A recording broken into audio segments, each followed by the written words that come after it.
Hello दोस्तों, good morning, good evening, Radhe Radhe. आपके हमारे यूट्यूब चैनल लक्ष्य क्लासेस की बरुआ चैनल में एक बार फिर से स्वागत है। दोस्तों, हम क्लास 10th वालों के लिए कुछ मोस्ट इम्पोर्टेंट क्वेश्चन लेकर के आए हैं जो आपकी यूपी बोर्ड एग्जाम 2026 में आपको देखने के लिए मिलेंगे दोस्तों। और इससे पहले भी हमने आपको बहुत सारे सवाल लगवा दिए हैं। यदि आपने वो वीडियो ना देखी हो तो आप उस वीडियो को देखिए और आप अपनी पढ़ाई को बेहतर बनाइए। दोस्तों, ज़्यादा समय ना लेते हुए हम वीडियो की ओर चलते हैं कि आपका ये कौन सी नंबर का सेट लगना है। यहाँ सेट नंबर है आपका 12 है। कौन सा दोस्तों? 12 है।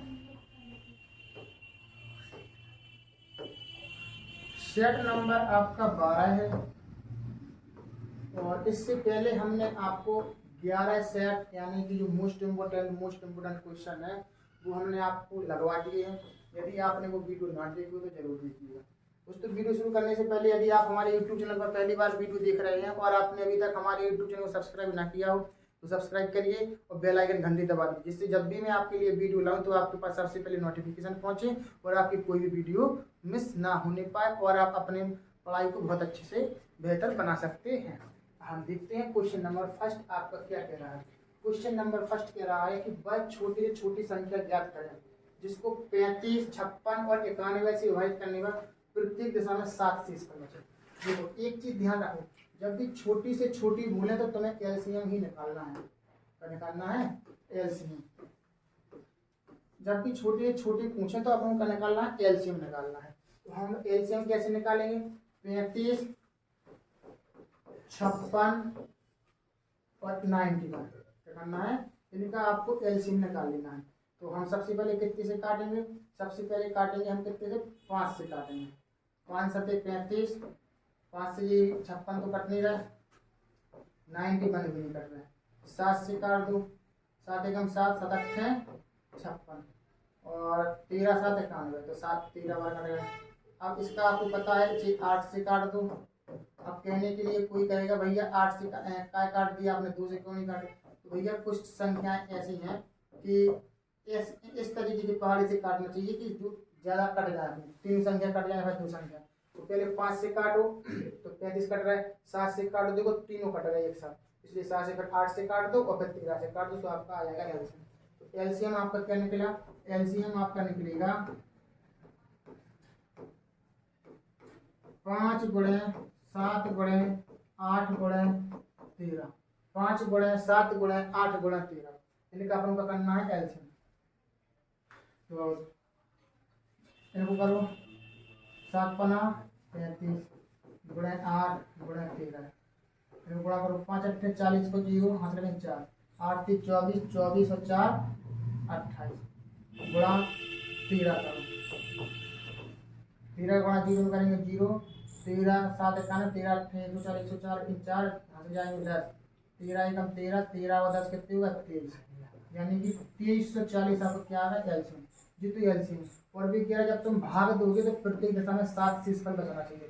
यानी कि जब छोटी से छोटी संख्या निकल गई, 2340 है एक संख्या है कि आप अगर 35 से भाग दे रहे हैं, 56 से भाग दे रहे हैं, 91 से भाग दे रहे हैं, तो शेषफल कुछ नहीं बचेगा इसमें। एलसीएम वो होता है जिन संख्या पे एलसीएम लिया है, जो आंसर एलसीएम का निकलेगा उन संख्याओं से पूरी तरीके से कट जाती है। लेकिन हमें जब 7 शेषफल बचाना है तो आपको जितने शेषफल को कह रहे हैं इतने शेषफल आपको जोड़ देना है। 23 40 प्लस में 7 जोड़ देंगे तो आपके बन जाएंगे 23 47 आपका आंसर रहेगा। देखो आंसर मैच कर रहा है कि नहीं? 23 47 तो आंसर मैच कर नहीं रहा है इसमें। 23 47 नहीं कर रहा है, कहीं गड़बड़ी हो गई। 36 47 देखते हैं क्या है इसमें। 7 पना 35, 8 पन 40, वहाँ से 4 8 24 25 26 28 28, 13 एकम 13, 4 हाथ लगे 13 दूनी 26, 26 और 10 कितने होगा? 13 दूनी 26 10 36। तो इधर पर आपका क्या है? 36 है इधर पर।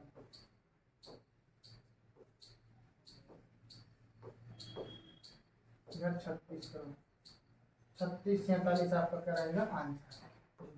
तो थोड़ा सा गुणा में मिस्टेक हो गई थी, हम तैयारी नहीं जोड़ी थी उसमें। तो जब भी छोटी से छोटी संख्या बोले तो आपको एलसीएम निकालना हो। एलसीएम निकालने का जो भी आएगा, प्रत्येक दशा में 7 शेषफल बचे, तो भैया उसी एलसीएम में 7 जोड़ दो तो अपना क्या हो जाएगा। और मासापा में अगर छोटी छोटी की जगह क्या है, बड़ी से बड़ी संख्या, जब बड़ी से बड़ी संख्या आ जाए कि बड़ी से बड़ी संख्या बताइए, 35, 56, 91 से भाग देने पर प्रत्येक दशा में 7 शेषफल बचे, तो अपन क्या करना है, फिर उसका एचसीएफ लेना। और एचसीएफ लेने से पहले जो 7 शुरू में संख्या प्रत्येक संख्या में से घटा देते हैं, तो जो सवाल ज्यादातर आता है आपको, और संख्या पद्धति से था ये पहले चैप्टर से पहला क्वेश्चन। अब देखते हैं दूसरा क्वेश्चन। दूसरा क्वेश्चन भी है आपका संख्या पद्धति से, कैसे क्वेश्चन आ जाते हैं। निम्नलिखित में से बताओ कौन सा, निम्न में से बताओ कौन सा अभाज्य संख्याओं का समूह है। अभाज्य संख्या क्या कहलाती है, वे संख्याएं जो एक से और स्वयं से कटते हैं उन्हें हम क्या कहते हैं, अभाज्य संख्या। तो अभाज्य सह अभाज्य संख्या, सॉरी अभाज्य नहीं सह अभाज्य संख्या। तो सह अभाज्य संख्या का मतलब है ऐसी दो संख्याएं या फिर ऐसी दो से अधिक संख्याएं जिनका एचसीएफ कितना होता है, 1 होता है, उन्हें हम क्या कहते हैं, असहभाज्य संख्या। तो अब देखो, अगर इसका मासापा कितना निकलेगा, 1 निकलेगा। अगर तुम इसका एलसीएम एचसीएफ अगर तुम निकालोगे तो ये कितने से निकलेगा, इसका एचसीएफ 1 तो आएगा नहीं, इसका आएगा 7 एचसीएफ। अगर हम इसको सॉल्व करेंगे, पहले इनको देखो, 32 62 को लेंगे तो एचसीएफ 1 नहीं आएगा, इसका तो 2 आएगा। 18 25 को देखेंगे, 18 25 का एलसीएम कितना आएगा, अगर हम 2 से काट रहे हैं तो 2 नाम 18, 2 से काटे कटेगा नहीं, 3 3 9 25, 3 एकम 3 25, 5 एकम 5, 5 एकम 5। तो भाई तो दूसरी बात अपन को क्या चाहिए, एचसीएफ चाहिए। तो इसमें कोई संख्या मैच नहीं कर रही है, तो अपना ऑप्शन नंबर क्या रहेगा, इसका एचसीएफ। कैसे निकाल लो, नहीं तो फिर इस तरीके से भी आप निकाल सकते हैं। हमने ऑप्शन नंबर भी लिया, 2 से काटे 2 नाम 18, 18 गुणन 2 नाम 18 होगा, 3 3 9 3 3 9। अब फिर अपने पास कितना है 25, 5 गुणा 5। इसका देखो एचसीएफ मिल रहा है, कोई जुड़ा नहीं मिल रहा है, नहीं मिल रहा है, तो अपने पास इसका एचसीएफ कितना आ गया, एचसीएफ क्या आ गया, 1। एचसीएफ 1 आ गया, इधर पर 1 1 और आप ले सकते हैं क्योंकि कबागी में नहीं है कुछ। तो एचसीएफ आपका 1 आ गया है, यानी असहभाज्य संख्याओं का योग क्या है, 18,25 है। और अगर आप 31 और 93 को काटेंगे, 31 से आपके 93 कट जाएंगे, तो इसका एचसीएफ कितना आएगा, तो 31 आएगा। तो बी ऑप्शन ऐसा ही है कि इन दोनों संख्याओं का एचसीएफ कितना होता है, 1। एचसीएफ निकाल करके देख लो, इनका हमने मनी में कर लिया था कि इनका एचसीएफ 1 नहीं आएगा, इसका एचसीएफ आएगा 7, और इसका आएगा 2 तो आएगा ही आएगा, क्योंकि इसमें से 2 कॉमन है, 32 और 5 में से 2 कॉमन है, 2 तो आएगा ही आएगा। इसमें 31 कॉमन आ रहा है, तो जी नहीं रहेगा, ऑप्शन नंबर बी रहेगा, क्योंकि इसका एचसीएफ कितना होता है, वे संख्याएं जिनका एचसीएफ 1 होता है, भी हमारे असहभाज्य संख्या कहलाती हैं।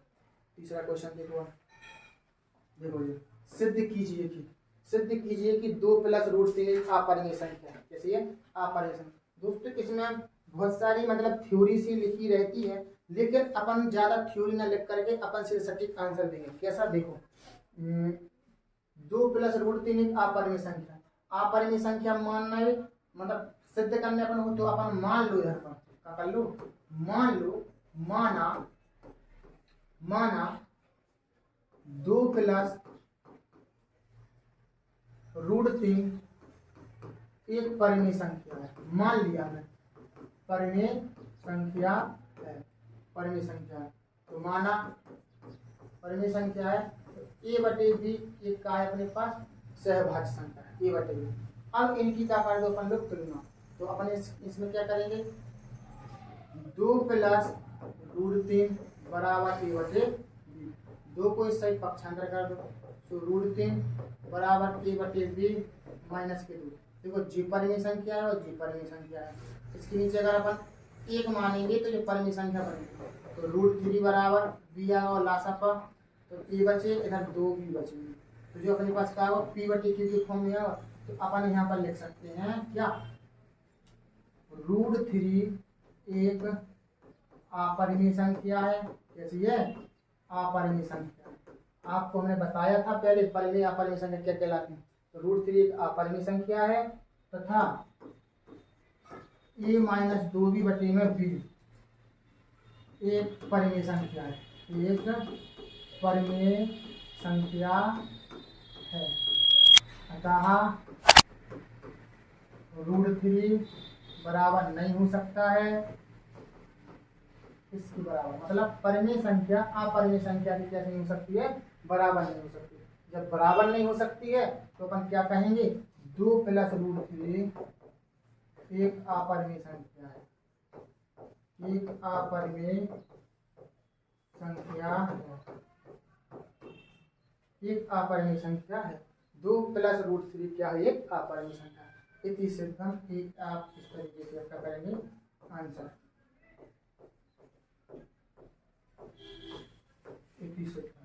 इस तरीके से आपका क्वेश्चन नंबर 3 लग जाता है। ठीक, बहुत ही सिंपल सवाल है और ये सवाल मोस्ट 101% ये सवाल आने की संभावना है।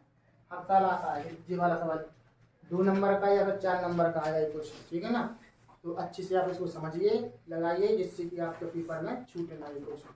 तीसरा क्वेश्चन हो गया। अब देखते हैं चौथा क्वेश्चन। चौथे क्वेश्चन में है क्या, देखो, और अब आपको सारे लॉन्ग लॉन्ग क्वेश्चन देखेंगे। चौथा क्वेश्चन क्या कह रहे हैं, 300 किलोमीटर की दूरी की यात्रा करने में यदि एक व्यक्ति 60 किलोमीटर रेलगाड़ी द्वारा और शेष दूरी बस द्वारा तय करता तो उसे 4 घंटे लगते हैं। तो अपन ऐसा करो, माना बस की चाल x मान लो, x किलोमीटर प्रति घंटा बस की चाल ये है। और एक व्यक्ति 60 किलोमीटर रेलगाड़ी से 25 दूरी बस से करता है। पहले ट्रेन मानो ट्रेन, इधर पर ट्रेन की चाल माना, रेल की चाल x किलोमीटर प्रति घंटा, और बस की चाल का मान ली, बस की चाल मान लो 22 किलोमीटर प्रति घंटा का मान लो 22 किलोमीटर प्रति घंटा। अब भी कह रहे हैं हमारी प्रथम कंडीशन, प्रथम स्थिति, इसकी 2 स्थिति मैंने समीकरण 1 और समीकरण 2। प्रथम स्थिति में देखो 300 किलोमीटर की दूरी है। अब इसमें एक बस से तय कर रहा है, एक पैदल, मतलब कि एक व्यक्ति तय कर रहा है, रेलगाड़ी से एक व्यक्ति 60 किलोमीटर का करता है ट्रेन से। तो 60 किलोमीटर कहाँ चल रहा है, रेल से चल रहा है। तो 60 किलोमीटर 300 में से 60 किलोमीटर ट्रेन से चल रहा है, तो अब कितने बचे अपने पास, 240। जी का है चल रहा है 240 किलोमीटर, जी चल रहा है आपकी क्या है, बस से चल रहा है, आपकी बस से चल रहा है। तो उसे 4 घंटा लगते हैं भाई साहब। कितने घंटे लगते हैं, 4 घंटा। कितने घंटे लगते हैं, तो समय कितना लग रहा है उसको, 4 घंटा। तो समय कितना लग रहा है, 4 घंटे। अब इसका समीकरण बनाओ, दूरी बटे चाल। देखो चाल बराबर दूरी बटे समय, तो दूरी आपकी कितनी कहेंगे, मतलब अपन T1 को मान निकाल लो। फॉर्मूला आपके पास होता है चाल बराबर दूरी बटे समय, जी इस फॉर्मूले का हम यूज करेंगे। तो अब हमें समय निकालना है, इधर T1 का मान, समय बराबर का हो गया दूरी बटे चाल। तो देखो इधर से निकलेगा T1 का, इधर से निकलेगा T2 का। तो T1 की टोटल समय कितना लगा, 4 घंटे, बराबर में करता है 4 घंटा। तो जब हम रेल से चले तो रेल से 60 किलोमीटर की दूरी और कितने चाल से, x की चाल से, इसकी ट्रेन की चाल कितने मानी थी, x किलोमीटर प्रति घंटा। तो जी अपने पास कितने निकल गया, T1 का मान अपने पास निकले 60 बटे x घंटे। और फिर हम 200 हिंदी में लिखो इसको, तब मजा आया, नहीं तो आधी चीज समझ में नहीं आएगी। प्रथम कंडीशन में है ऐसे,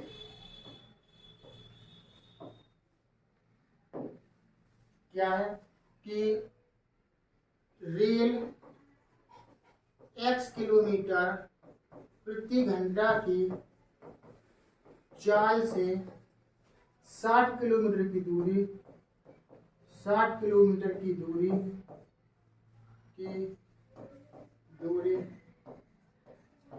तय करने में लगा समय, समय यानी कि T1 बराबर दूरी बटे में 4 यानी कि इतने घंटे जो T1 को मान अपने पास निकल आया है। अब 240 किलोमीटर की दूरी गाड़ी द्वारा करें बस के द्वारा, तो बस 22 किलोमीटर की दूरी 22 किलोमीटर प्रति घंटा की चाल से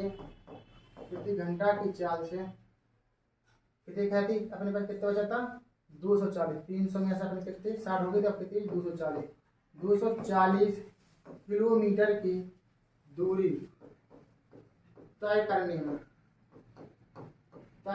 में लगा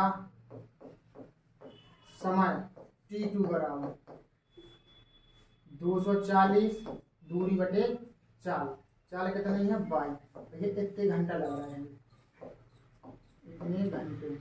अब भी कह रहे हैं रेल के द्वारा लगा समय, रेल का समय तथा बस का समय मतलब ट्रेन रेल ने जितना समय लिया, बस ने जितना समय लिया, वो कितना दे रहा है वो 4 घंटा दे रहा है 4 घंटे। और इसका मतलब क्या है T1 प्लस T2 बराबर में 4 घंटा। तो T1 की वैल्यू कितनी है 60 बटे x और T2 की वैल्यू कितनी है 240 बटे y बराबर कितनी है 40।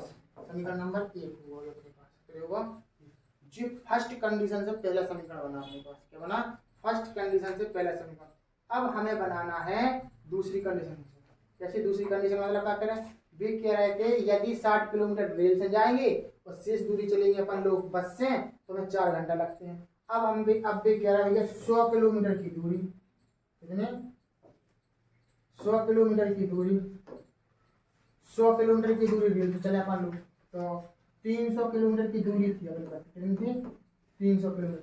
300 में से 100 किलोमीटर चल रहा अपन का है ट्रेन से, 100 किलोमीटर चल रहा अपन लोग का है रेल से, 300 में 100 गए 200, अब कितने बचे 200। अब 200 किलोमीटर कहाँ चलेंगे कि बस से चलेंगे, तो आप इनका समय कितना लग रहा है, तो भी कह रहे हैं उसे 4 मिनट जाते फिर 10 मिनट ज्यादा लगते हैं, 4 घंटा तो लग ही लग रहा है, तो 4 घंटा और कितने समय 10 मिनट, 4 घंटा 10 मिनट को अपन का लिखें, देखो कैसे लिखेंगे, सही बटे में लिखने पड़े। आपको पता होना चाहिए कि घंटा प्लस मिनट को घंटा में बदल दो, 60 को भाग दे दो, तो 0 से 0 कटेगा 4 प्लस 1 बटे 6, इसमें 6 चौके 24 1 बटे में 6 कितने होगा 25 बटे 6 होगा 25 बटे 6। तो अब इसको अपन क्या लिख सकते हैं 4 सही 1 बटे 6 चौके जगह 25 बटे 6 लिख सकते हैं, यानी इसको अपन कुल समय कितने लग रहा हो घंटा बदल दिया हमने, कुल समय लग रहा है 25 बटे 6 घंटा, कितने लग गया 25 जो रफ्तार है अपने पास कितने जो रफ्तार, हमने मिनट को भी घंटा में बदल दिया है, तो 25 बटे 6 घंटा लग रहा है। अब समीकरण बनाओ भाई 4 बराबर दूरी बटे समय, कैसे रेल x किलोमीटर प्रति घंटा की चाल से 100 किलोमीटर की दूरी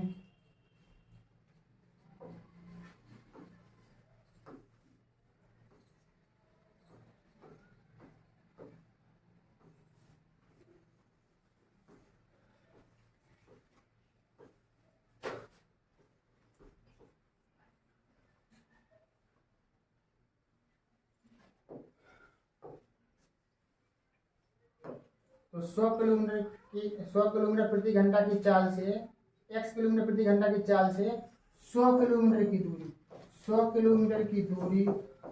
तय करने में लगा समय T1 बराबर दूरी बटे में चाल कितनी दे रहा है, चाल है अपने पास x, तो यानी कि कितना समय लगे अपने पास T1 घंटे।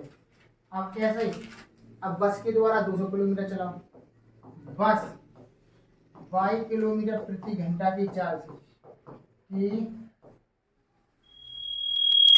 चाल से 200 किलोमीटर की दूरी तय करने में लगा समय T2 बराबर दूरी बटे 4 कितने घंटे। अब प्रश्नानुसार चलो, तो ये क्या कह रहे हैं, अब वो कह रहे हैं कि कुल समय कितने के लगे, तो T1 प्लस T2 बराबर में टोटल समय। T1 का मान है 100/x और T2 को मान है 200/22 और टोटल समय कितने लग रहा था, 4 घंटा 10 मिनट, यानी 25/6 लग रहा था, 25/6। समीकरण नंबर दूसरा होगा। अब समीकरण अपना 1 बन गया और 2 बन गया। समीकरण 1 2 को अपन क्या करना है, सॉल्व करना है। क्या करना है, समीकरण,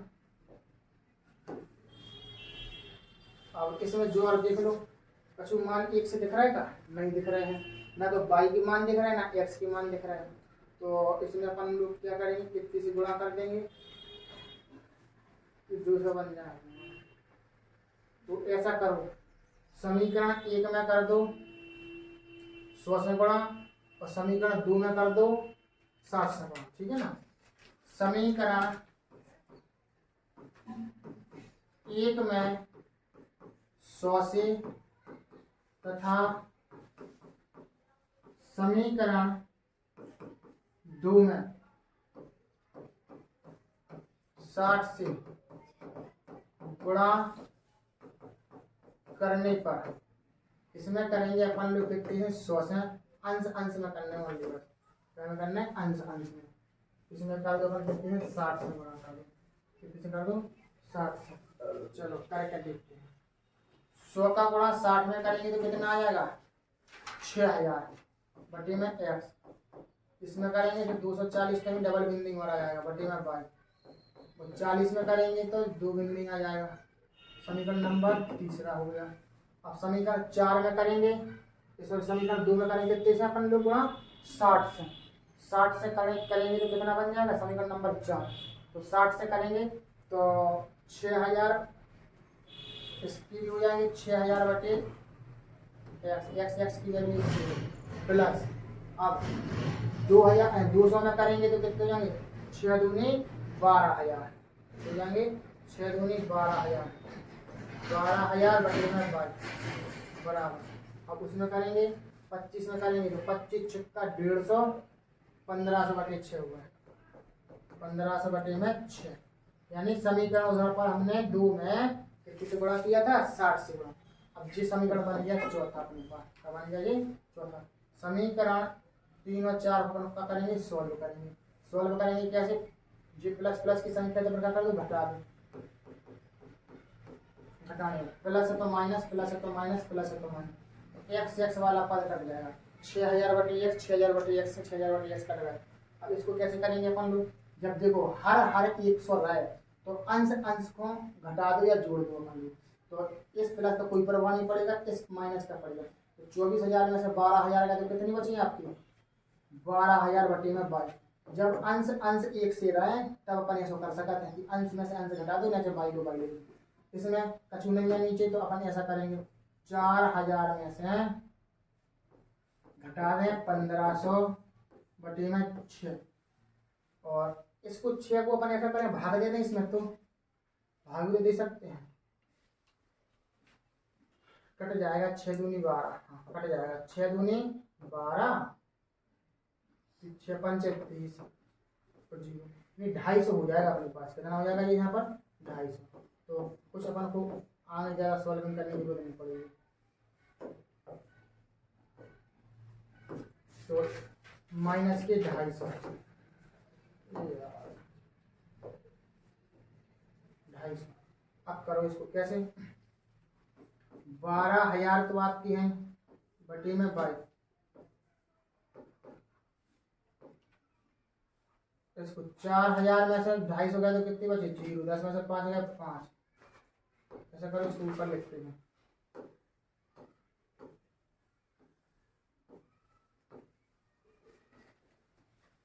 इधर पर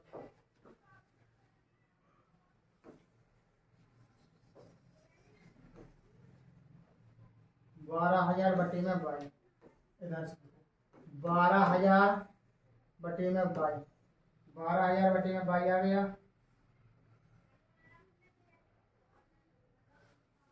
और बराबर में 4,000 में से 250 घटाना है, तो जीरो है, जीरो का तो जीरो बचेगा, 10 में से 5 बचेंगे, 9 8 इधर बचेंगे 7, इधर बचेंगे 3, ठीक है ना। इस तरीके से बाई को इधर ले जाओ, इसको इधर ले आओ, तो 12,000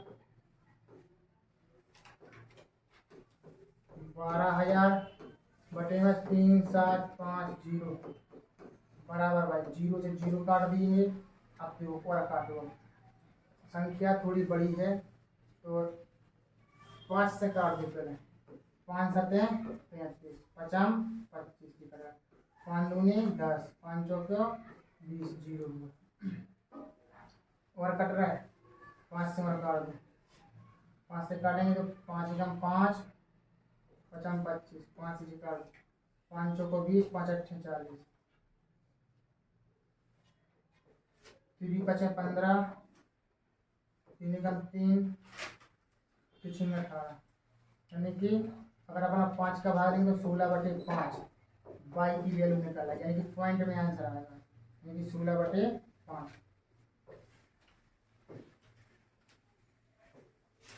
16 बटे 5 में। अब बाई का मान समीकरण चाहे तो 1 में रख दो, चाहे 2 में रख दो, चाहे 3 में रख दो, 4 3 में रखेंगे, भारी भरकम संख्या है तो अपन समीकरण काय में रख देंगे, 1 में रख देंगे, समीकरण 1 जे रखने पर। तो काय का मान है अपने पास, बाई का मान, बाई का मान समीकरण 1 में रखने पर, समीकरण 1 क्या है, 60 बटे x प्लस 240 बटे में बाई बराबर 40। अब हम बाई का मान रखना है, इधर पर क्या रखना है, बाई का मान। अब बाई का मान अपन कैसे रखेंगे, देखो 60 बटे x प्लस 240 बटे में 16 बटे 5 बराबर में 40। तो इसका गुणा अपन इधर करेंगे, तो काट दो, कट रहे हूँ तो 16 एकम 16, 16 एकम 16 और 16 पंचे 15 बार कट जाएंगे, तो 60 बटे x बराबर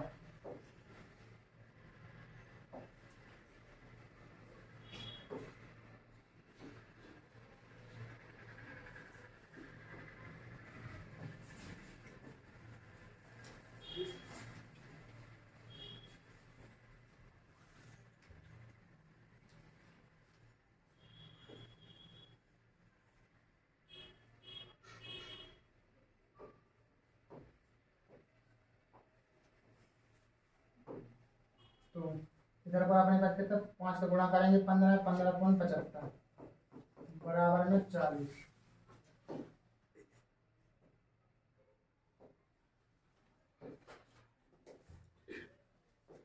इधर पर लगाएंगे हम लोग प्लस, इसको पक्षांतर कर दो, तो 60 बटे x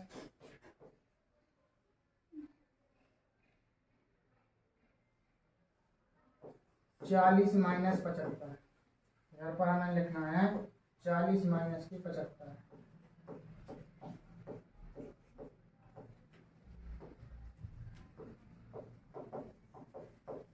करो इसको, 60 बटे x 75 में से 40 गए तो कितनी बची, 5 की 5 और 7 4 बचे 3। तो अब इसको 35 को ले आओ इधर पर, तो x को ले जाओ उधर पर, तो होगा x, 5 से काट दो, 5 7 35 और ये कर लेंगे 12 बटे 7, आपका क्या रहेगा x आंसर, यानी ट्रेन की चाल आपने मानी थी x, तो बस की चाल मानी थी आपने y। बटे में हमने बटे में आंसर निकाले, आप चाहें तो इसको पॉइंट में भी आंसर इसके निकाल सकते हैं। सवाल लॉन्ग है, छोटा सवाल नहीं है, थोड़ा बड़ा है। तो पहले तो क्या कह रहे थे, 300 किलोमीटर की दूरी यात्रा करना है, उसमें से व्यक्ति 60 किलोमीटर की दूरी चलता है ट्रेन से, और उसके बकाया शेष जितनी भी दूरी है वो चल रहा है कहाँ से, अपनी बस से चल रहा है। तो हमने मान ली रेल की चाल कितनी है, x किलोमीटर प्रति घंटा, बाई की चाल मान लो y किलोमीटर प्रति घंटा है। दो कंडीशन चला रहे हैं वे कि पहले 300 किलोमीटर की दूरी 60 किलोमीटर ट्रेन से चलेंगे, बस चलेंगे 240, कुल समय लगेगा 4 घंटा। तो अपने पास चाल बराबर दूरी बटे समय जो है, हमें समय निकालना है, समय बराबर दूरी बटे समय। अब पहले हम क्या चलाएंगे, रेल से चलेंगे तो हमें कितना समय लगेगा, और बस से चलेंगे 240 किलोमीटर की दूरी कितना समय, ये दोनों को जोड़ देंगे, दोनों का समय हमें कितने दे रहे हैं यहाँ पर 40 घंटा दे रहे, 4 घंटा दे रहे। गलत हुआ या सवाल तो 4 घंटे हैं, इधर पर हमने कितना कर दिया 40 कर दिया। चलो थोड़ा थोड़ा सुधार लो इसको, बस 0 हटाना है एक एक बार। तो इस तरीके से अपन ने 400 का गुणा करेंगे तो अपने पास कितने आएंगे 400 आएंगे। कितने आएंगे, एक एक बिंदी अपन को हटाना है, 400 हो गए। चलो भाई बार इधर एक एक बिंदी हटा दो, 400।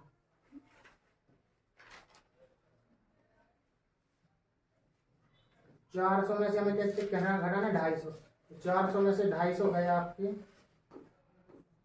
इसको हटाओ।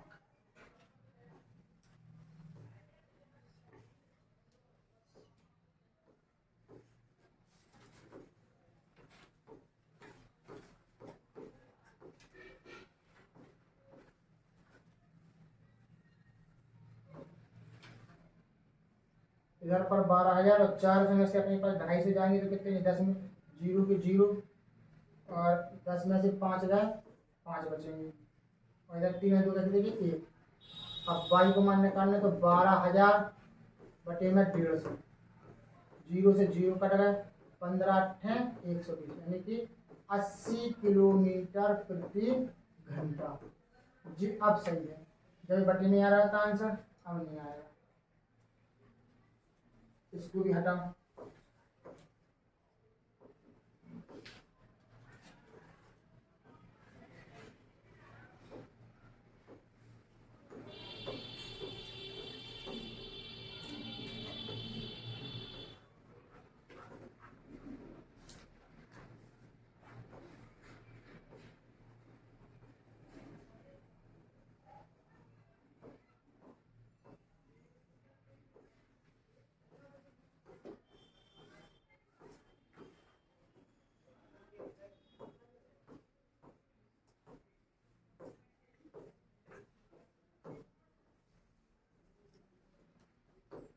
देखो y का मान समीकरण 1 में रहा, समीकरण 1 क्या था आपका 60 बटे x प्लस 240 बटे में y बराबर में कितना था 4। अब y का मान कितना आया था 80, 80 करूँ 60 बटे x प्लस 240 बटे में 80, काट दो 8 3 24 बराबर में 4, 3 को पक्षांतर कर दो, 60 बटे x बराबर 4 माइनस 3, तो इधर पर अपना क्या बचेगा 60 बटे 1 बराबर में x, तो 60 किलोमीटर प्रति घंटा, ये अपने पास क्या आ गया x की चाल, यानी x यानी कि ट्रेन की चाल आ गई 60 किलोमीटर प्रति घंटा, और बस की आ गई अपने पास y यानी कि 80 किलोमीटर प्रति घंटा।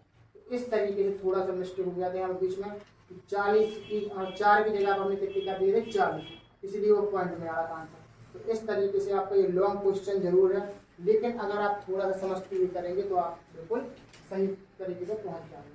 तो 4 नंबर का 4 का क्वेश्चन हो चुका, अधिकतर 5वें नंबर का। और इसी तरीके से अपना एक त्रिभुज वाला क्वेश्चन है कि इसमें आपको 2 रेखाएं यानी कि DE और BC अपने पास क्या है 2 समांतर रेखाएं हैं, जैसी रेखाएं हैं 2 समांतर। यदि भुजा AD की लंबाई ज्ञात करने पर, इसकी लंबाई हमें क्या करना है ज्ञात करना है, तो AE का मान 2.7, BD का मान 10.8 तथा CE का मान 8.1 सेंटीमीटर है। अब हमें इसमें समानुपातिक परिमेय लगाना है, क्या लगाना है समानुपातिक परिमेय द्वारा, समानुपातिक परिमेय द्वारा, समानुपातिक परिमेय द्वारा, समानुपातिक परिमेय लगाएंगे तो इसमें देखो इसमें 2 त्रिभुज बनना है, एक ये वाला और एक बन रहा है और ये बड़ा वाला, तो इस वाली भुजा का अनुपात इस वाली भुजा के अनुपात के बराबर रहेगा। कैसा? AD बटे AE, AD बटे AE बड़े त्रिभुज की, यानी कि DB बटे में EC। ऐसा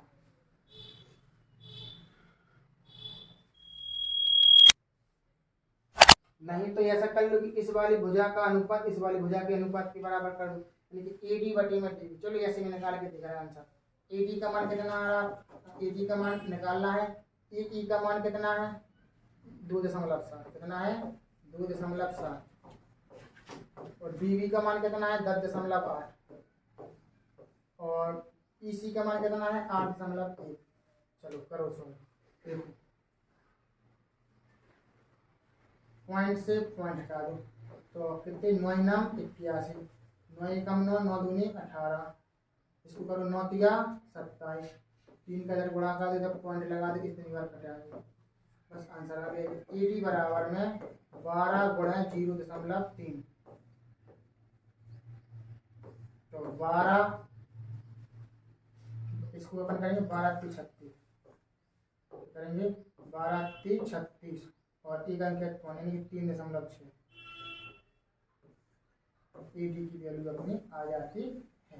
तो इस तरीके से आप जी वाला क्वेश्चन लगाएं। और ये क्वेश्चन एक ही आना है आपके पेपर में कि एक त्रिभुज से आना है, वही समानुपातिक प्रमेय के आधार पर। और एक आना है आपका ऐसे वृत्त के आधार पर सवाल। तो दोस्तों इस तरीके से हमने AD का मान आराम से अपना निकाल लिया। समानुपातिक प्रमेय के 5 सवाल आपके हो चुके हैं। अब देखते हैं हम अपना छठवां क्वेश्चन। छठवां क्वेश्चन देखो क्या है। छठवें क्वेश्चन में यदि एक बिंदु P से O केंद्र वाले किसी वृत्त पर PA और PB स्पर्श रेखाएं परस्पर 80 अंश के कोण पर झुकी हो तो कोण POA का मान ज्ञात करो। देखो कभी कभार वृत्त वाले क्वेश्चन में हमें चित्र बना करके वो दे देते हैं, तो कभी कभार वो नहीं देते हैं, तो हमें बनाना पड़ेगा। ये आपका वृत्त है। वे कह रहे हैं यदि एक बिंदु P से O केंद्र वाले, इधर पर अपने पास क्या है? O केंद्र है इसका। O केंद्र वाले किसी वृत्त पर P है, मतलब ये P बिंदु है, ये इधर पर क्या है अपने पास? P है, तो PA है। ये वाली रेखा पर वो सटा करके लिखते हैं।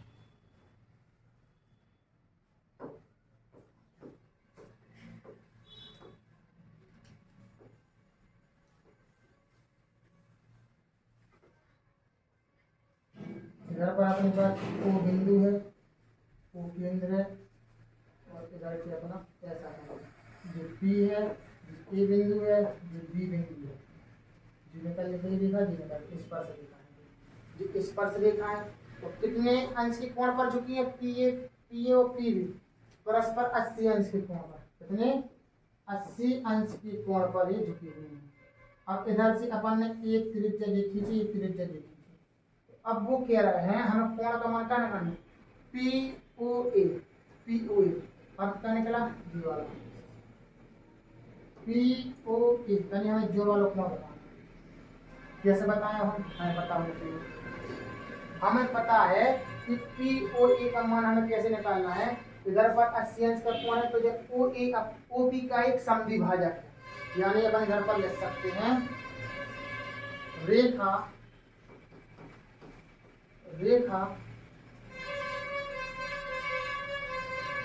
PO क्या है?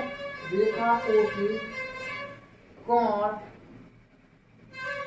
APB क्या है? कोण APB की समद्विभाजक है। समद्विभाजक आप समझने की कोशिश करो। जो पूरा कोण 80 अंश को है, हमें चाहने केवल एक तो कोण दो, ठीक है ना? तो समद्विभाजक का मतलब क्या है? बराबर बराबर दो भागों में बांट दें। तो हमें चाहिए कोण OPA या फिर APO बराबर में कोण APB बटे में 2।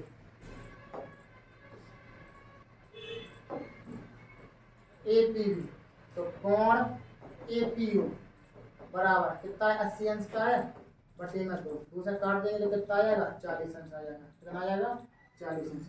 तो कोण APO बराबर 40 अंश आ गया है। कौन सा APO कौन सा कोण देखो 10 आगे दिखाएं APO जी वाला कोण आपका आ गया कितना 40 अंश का। कितना आ गया जी 40 अंश का आ गया। अब आपको पता है स्पर्श रेखा और त्रिज्या के बीच में 90 अंश का कोण बना है। कितने अंश का कोण बनाते हैं 90 अंश का। हमें चाहिए जो वाला कोण का मान त्रिभुज APO में ले लो। त्रिभुज APO में लेने के बाद त्रिभुज के तीनों कोणों का 180 अंश कर दो तो अपने पास ये वाला कोण निकल आएगा यानी कि POA।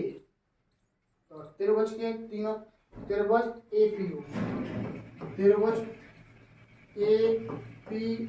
में त्रिभुज के तीनों कोणों का योग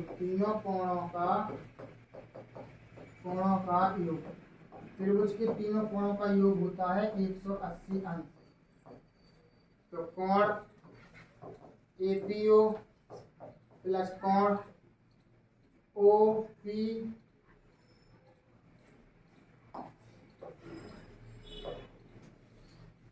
OAP प्लस कोण काय को मान चाहिए कोण POA का मान चाहिए बराबर में 180 है। तो APO का मान अपन होता है निकालना है। APO का मान तो सॉरी 40 है ही अपन पास और प्लस कोण OAP जोन से जो बीच में रहता है जी वाली चीज एक वहां पर देखना पड़ा कोने में बना 90 अंश में प्लस इसका मान आपको निकालना है POA बराबर 180 अंश। 90 9 4 13 130 अंश। कोण POA बराबर 180 अंश। इसको पक्षांतर कर दो तो कोण POA बराबर 180 अंश माइनस 130 अंश। कोण POA बराबर कितना आ गया 50 अंश। कितना आ गया 50। सवाल कितना घुमा देंगे लेकिन आप अगर सही रास्ता पर चल रहे हैं तो आपका आंसर जरूर आएगा। ठीक है ना। त्रिभुज के तीनों कोणों का योग 180 अंश होता है। तो आपने तीनों कोणों को योग करके आपने निकाली और पहले आपने इस वाले कोण का मान निकाला। इस वाले कोण का 40 अंश है इधर पर जो वाला कोण का जब कंडीशन एक पता ना रहे कि स्पर्श रेखा और त्रिज्या के बीच में हमेशा 90 अंश का कोण बनता है। अगर जब कंडीशन याद नहीं है तो बस सवाल नहीं लग सकता है आपका। तो इस तरीके से आपने क्वेश्चन नंबर 6 का आंसर आपने निकाल दिया है। अब देखते हैं 7 नंबर का क्वेश्चन। अब देखो और टाइट वाला क्वेश्चन सारे एक आपकी लॉन्ग लॉन्ग क्वेश्चन है।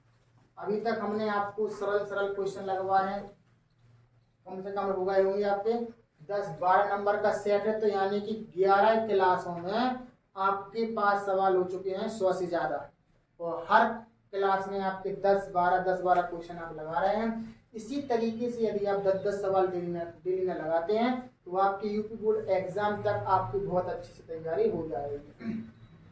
अब इसमें कोई ज्यादा नहीं है, थ्योरी लिखी है और पूछने का तरीका बिल्कुल सरल।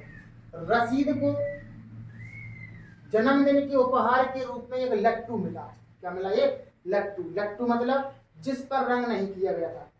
अब लट्टू आप जानते होंगे वो किस तरीके का होता है। वह इस पर अपने मोमिया रंगों से रंगना चाहता है, रंग करना चाहता है। यह लट्टू एक शंकु की आकार का है। कैसे आकार का है? शंकु। अब देखो उसको एक शंकुनुमा आकृति का एक लट्टू मिला, उसको गिफ्ट के रूप में। क्या मिला? गिफ्ट के रूप में मिला है। तो यह लट्टू एक शंकु के आकार का है जिसके ऊपर एक अर्धगोला अध्यारोपित है। जिसके ऊपर उसे एक लट्टू मिला, एक शंकु के आकार का है जिसके ऊपर एक अर्धगोला अध्यारोपित है। देखिए चित्र में, चित्र इसमें है कि नहीं है? चित्र तो नहीं है तो ऐसा करो हम बना ही ले रहे हैं चित्र। लट्टू की पूरी ऊंचाई 5 सेंटीमीटर है और इसका व्यास है 3.5 सेंटीमीटर। उसके द्वारा रंग किया जाने वाला क्षेत्रफल ज्ञात करो। तो यानी कि अपन को अर्धवृत्त बनाना है, बनाना है और अर्धगोला सॉरी अर्धगोला है, अर्धगोला आध्यारोपित यानी कि अर्धगोले पर आध्यारोपित है। हमने ऐसा सवाल आपको पहले ही लगवा दिया। देखिए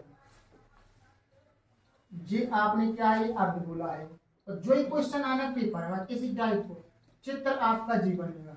जी है अर्धगोला टाइप, अर्धगोला है, अर्धगोले पे अपने पास क्या रखा है, शंकु रखा है जी। ऐसा उसको लट्टू मिला घुमाने के लिए। जब उसको ऐसा लट्टू मिला तो अब भी कह रहे हैं इसकी कुल लट्टू की पूरी ऊंचाई, पूरी ऊंचाई का मतलब क्या है जी, इधर से लेकर के इधर तक 5 सेंटीमीटर, पूरी अपनी उसकी ऊंचाई कितनी है, 5 सेंटीमीटर है। और व्यास कितना है, लट्टू की पूरी 5 सेंटीमीटर है, और इसका व्यास व्यास व्यास दे रहे हैं अपन को 3.5। तो आर निकालो तुरंत में, क्योंकि आर तो में चाहिए। तो आर बराबर 35/2 यानी कि 10। पॉइंट हटा दो, नीचे बिंदी बढ़ा देंगे। 5 7 35, 5 चौको 20, यानी आर की वैल्यू आपकी आ गई 7/4 सेंटीमीटर। इस तरीके से तो त्रिज्या हो गई, ऊंचाई वह है 5 सेंटीमीटर। अब बस निकाल लो त्रिज्या अपने पास जो है 7। इसको पॉइंट में ही निकाला तो सही रहेगा।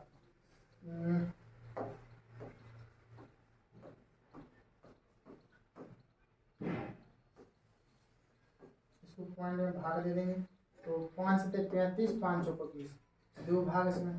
तो 4 एकम 4, 3 बचे, हिंदी लगाओ, 4 7 28, 4 5 20, यानी कि आर की वैल्यू आ गई 1.75। कितनी आ गई आपकी, 1.75 आ गई। अब 1.75 तो आ गई आपकी। अब हमें क्या चाहिए, ये यार साहब खत्म है, चलो फिर बना लो। पहले आपने एक अर्धगोला बनाया, अर्धगोले के ऊपर आपने क्या बनाया था, शंकु, ऐसा जी। और शंकु की त्रिज्या क्या है, 1.75। ऊंचाई कितनी है, पूरी ऊंचाई है 5 सेंटीमीटर। अब हमें इधर से लेकर के इधर तक जा भी तो 1.7 कहलाएगी। तो यानी हमें शंकु की ऊंचाई निकालना है, क्या निकालना है, शंकु की ऊंचाई, शंकु की ऊंचाई, शंकु की ऊंचाई। देखो सवाल थोड़ा कठिन जाएगा, ध्यान रखना। शंकु की ऊंचाई क्या है, 5 में से घटा दो 1.75, घटा दो 1.75। कैसे घटाएंगे, जारी चीज देख लो, इधर देखो 5 पॉइंट लगा के 0 0 बढ़ा इधर पर। अब 1.75 ऐसे। अब घटाओ, इधर से यहाँ से लो 10 हो गया, इधर से यहाँ से लो 10 हो गया, 10 में से 5 गया 5। अब इधर कितने बचे थे, 9, क्योंकि इधर यहाँ से 9 में 7 ऐसा से 8 9 2 बचे। 4 में से कितने बचे, 3, यानी कि 3.25 ये आपका ऊंचाई निकली काय की, शंकु कितने 3.25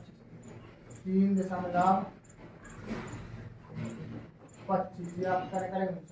हमें निकालने का है, हमें निकालना है उसके द्वारा रंग किया जाने वाला क्षेत्रफल, यानी अपन निकालना है अपन को शंकु का वक्र पृष्ठ और अर्धगोले का वक्र पृष्ठ। तो शंकु के वक्र पृष्ठ का फॉर्मूला क्या होता है, शंकु के वक्र पृष्ठ का फॉर्मूला होता है पाई आर एल। क्या होता है, पाई आर एल। तो भैया पाई आर एल होता है, तो हमें पहले एल का मान चाहिए, क्या मान चाहिए, एल का मान। एल का मान निकालो, एल बराबर रूट के अंदर आर स्क्वायर प्लस में एच स्क्वायर जी। अब एच का मान जी है, आर का मान जी है। देखो पॉइंट में चलना है सारी चीज। तो रूट के अंदर 1.75 का वर्ग प्लस एच का मान 3.25 का वर्ग। अब बहुत सारे बच्चे सवालों में छोड़ देंगे, तो कोई दिक्कत नहीं है, वर्ग ही तो करके आपको निकालना है, तो निकालें। कैसे निकालेंगे, ऐसा करो, सरल करने के लिए पॉइंट हटा देंगे, हटा दो, पॉइंट हटा दो,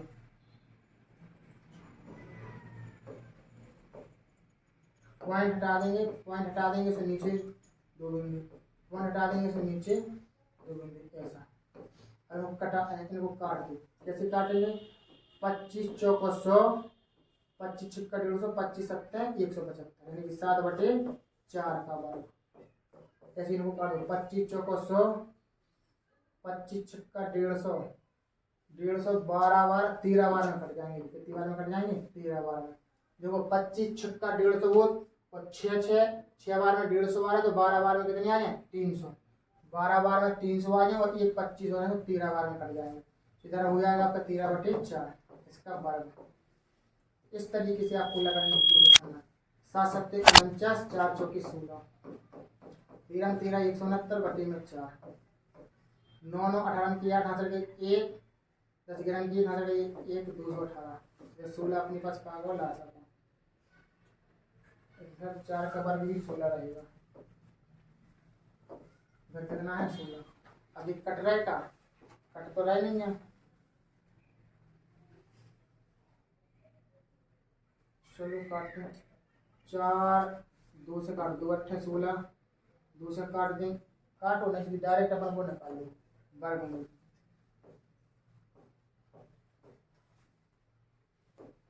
9 9 18 की 8 हासिल गई 1, 6 10 11 की 1 हासिल गई 1 1 2 बटे में 16 है।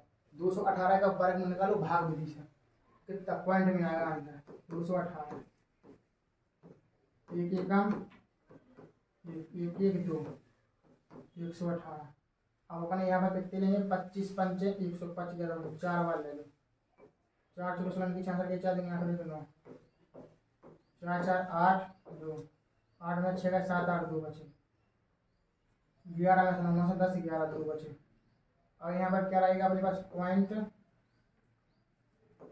तो इधर पर अपन कितनी बिंदी जोड़े में बिंदी बढ़ेंगी, तो जोड़े में बिंदी बढ़ेंगी तो कितने होगा अपने पास 2800 होगा। इधर नहीं बढ़ाऊँ मैं, इधर बढ़ाएंगे अपन 2200 होगा। इधर अपन कितने कितने लेंगे 4 4 लेके देखो 28 चौके 4 चौके 16 की 6 लगे 1 25 1500 हो रहा है,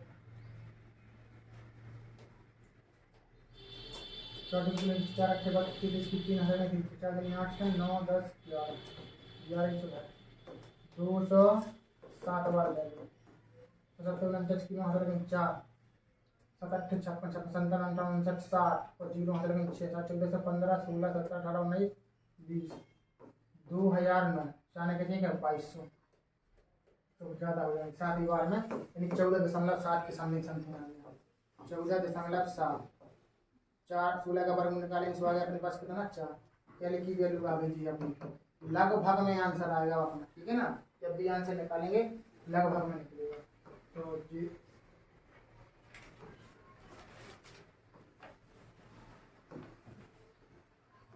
सवाल जो 6 नंबर के क्वेश्चन रहते हैं वो इसी तरीका के क्वेश्चन आते हैं कि जो लंबे सवाल बैंक बहुत टाइट रहते हैं, जिसमें बच्चों को बहुत डर लगता है गलत ना हो जाए, तो घबराना नहीं है, वह धीमे धीमे सॉल्व करके चल रहा है यहाँ पर। तो इस तरीके से हमें आपका निकालना है शंकु का वक्र पृष्ठ, शंकु का वक्र पृष्ठ, शंकु का वक्र पृष्ठ का होता है पाई आर एल।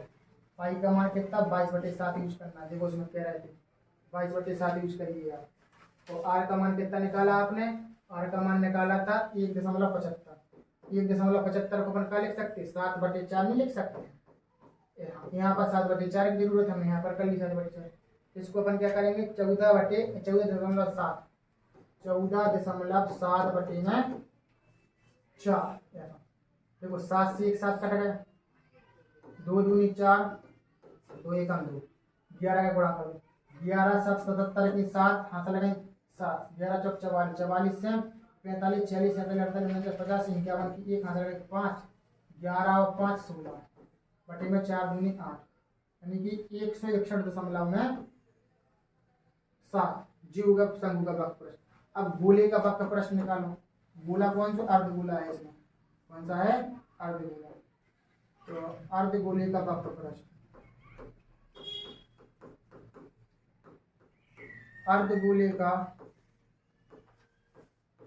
वक्र पृष्ठ क्या होता है, पूरे गोले का होता है 4 पाई आर स्क्वायर, अर्धगोले का होता है 2 पाई आर स्क्वायर, 2 गुणा पाई/7 22/7।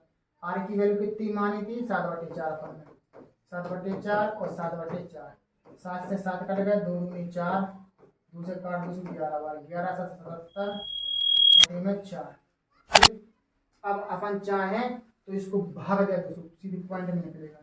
8 दूनी 16, 8 दूनी 16, 17 हुआ। 8 दूनी 16, पॉइंट लगा है, पॉइंट लगा है। 8 एकम 8, 8 एकम 8, इतना समथिंग समथिंग अपने पास इतना आ गया। अब इसके बाद में इसको करो, 4 एकम 4, 3 बचे, 4 नम 36, 1 बचो, पॉइंट लगा दो। 4 दूनी 8, 4 पंचे 20, इतना आ गया। तो कुल वक्र पृष्ठ का क्षेत्रफल, वक्र पृष्ठ का क्षेत्रफल बराबर 19.25 प्लस में 2.21, 2.21। तो जोड़ दो, 5 और 1 6, 2 2 4, 9 2 11 की 1, आंसर गई 1 यानी 21.46 सेंटीमीटर स्क्वायर जी आंसर रहेगा। यहाँ पर 21 की जगह पर वो 22 लिख रहे होंगे, 22 सेंटीमीटर स्क्वायर। तो इस तरीके से आपका ये क्वेश्चन लगाना था, यानी कि शंकु का वक्र प्रश्न निकाल लो और अर्धगोले का वक्र प्रश्न निकाल लो, दोनों के वक्र प्रश्न निकाल के जोड़ देना, उसी को अपना आंसर रहेगा। ठीक है ना। तो इस तरीके से आपको क्वेश्चन लगाना था। ये कौन से नंबर का था ये क्वेश्चन? आपका 7 नंबर का क्वेश्चन था। और देखो और कौन सा क्वेश्चन है अब आगे। तो ये सारे आपके आज के लॉन्ग लॉन्ग क्वेश्चन थे दोस्तों। 7 नंबर का, 8 नंबर का है। 8 नंबर का क्वेश्चन आपको लगा के देखा। एक शंकु के आधार की त्रिज्या 3.5 है। शंकु के आधार की त्रिज्या 3.5 है, ऊंचाई 12 सेंटीमीटर है। शंकु की त्रिज्या ऊंचाई ज्ञात करो, आयतन भी ज्ञात करो। आयतन करना है और त्रिज्या ऊंचाई ज्ञात करना है। अब ऊंचाई दे रहा है आपको, त्रिज्या दे रहा है, कर सकते हैं, करिए। दोस्तों इस सवाल को आपको क्या करना है, त्रिज्या निकालनी है। त्रिज्या आपकी कितनी है? 3.5। और अपने ऊंचाई कितनी है? ऊंचाई है 12 सेंटीमीटर। आपको त्रिज्या ऊंचाई ज्ञात करना, आयतन ज्ञात करना। तो पहले आप क्या निकालेंगे? त्रिज्या ऊंचाई L बराबर रूट के अंदर r² प्लस में h²। तो करें, r का मान कितना है? 3.5 का वर्ग। h का मान कितना है? 12 का वर्ग। करेंगे, पॉइंट हटा दो, से नीचे कितनी बढ़ा दो? बिंदी। तो कितने हुआ आएंगे आपके पास? अगर हम इसको सॉल्व करेंगे, इसी को कर दो, r को अपन बटे में लिख दो, क्योंकि 35 का वर्ग निकालने में थोड़ा दिक्कत चलती है। तो r की वैल्यू है आपकी 3.5। पॉइंट हटाएंगे, नेक्स्ट 10 आ जाएंगे। 5 7 35, 5 दूनी 10, यानी कि 7/2 आपका क्या रहेगी? ये त्रिज्या है, 7/2। तो 7/2 अपन इधर रखेंगे।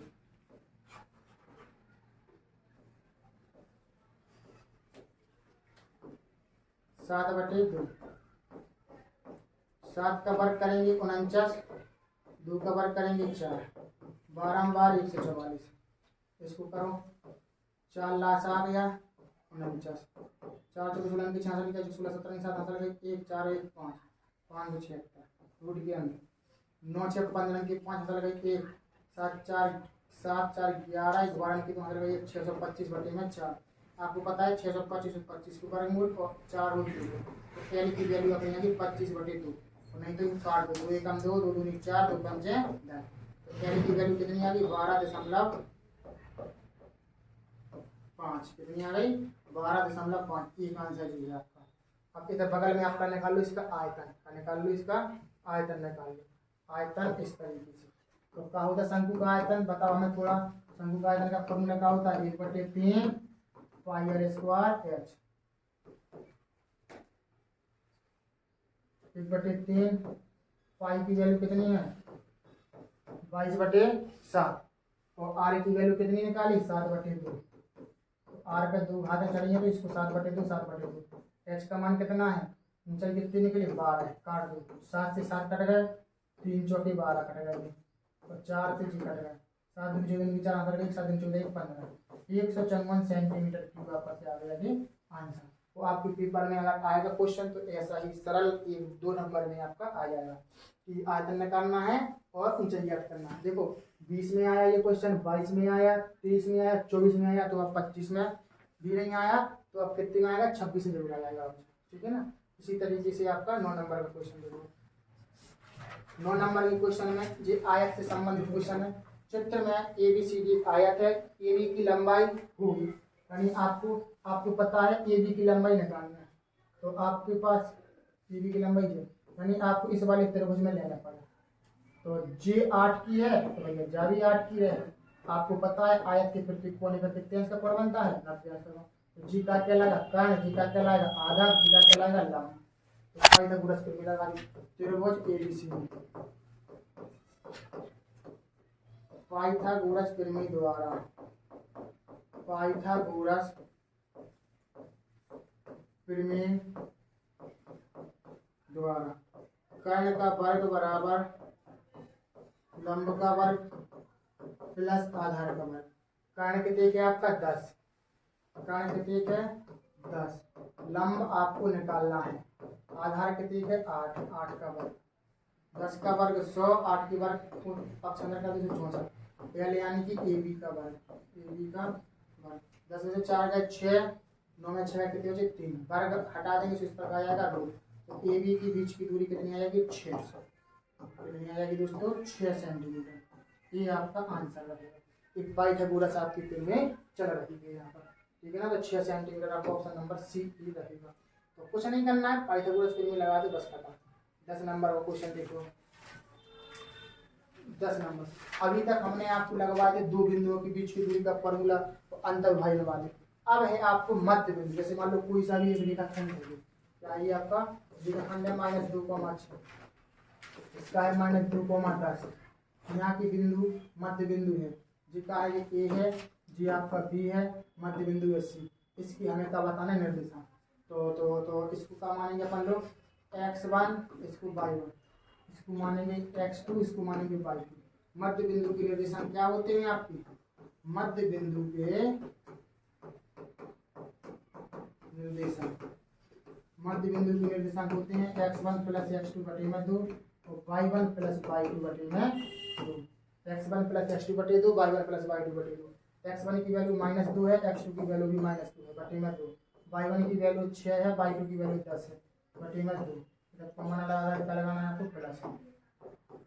तो 2 में से -2 तो कितने का -4 और 6 10 16 बटे 2, 2 8 16, 2 दूने 4, -2,8। ये आपका क्या है मध्य बिंदु यानी सी के निर्देशांक आ चुके हैं। इस तरीके से आपका ये आंसर है। मध्य बिंदु के निर्देशांक का फॉर्मूला आपको याद होना चाहिए, दो बिंदु के बीच की दूरी के फॉर्मूला याद होना चाहिए, अंतर विभाजन बाध्य विभाजन बस 4 तो फॉर्मूला है आपकी। इतनी चीज याद कर लो, आपको आंसर आ जाएगा। देखो 11 नंबर का क्वेश्चन, 11 नंबर का क्वेश्चन जो बहुत बार आ चुका है।